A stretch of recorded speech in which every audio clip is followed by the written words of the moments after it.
Assalamu alaikum warahmatullah. Brothers and sisters, I am at a house which is the house of a widow.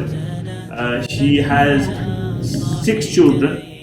A bomb fell, her husband was killed, and her eldest son was killed.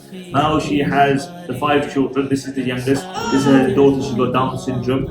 And subhanallah, this is how people have to live. Wallahi, you go from house to house, every story is harrowing. How difficulty that they go through. This is her youngest child, and her husband was martyred, and her young eldest son was martyred. And this is, brothers, that's why in the blessed month of Ramadan, this is the month of giving. We have come here from As-Suffa relief to give the zakat, your zakat, so people can spend it in a way which is pleasing to them. Inshallah, may Allah subhanahu wa ta'ala make things easy for our brothers and sisters and everywhere. You know, Allah subhanahu wa ta'ala says, لا تحسبن الذين قتلوا في سبيل الأموات بل أحياء عند ربهم يرزقون.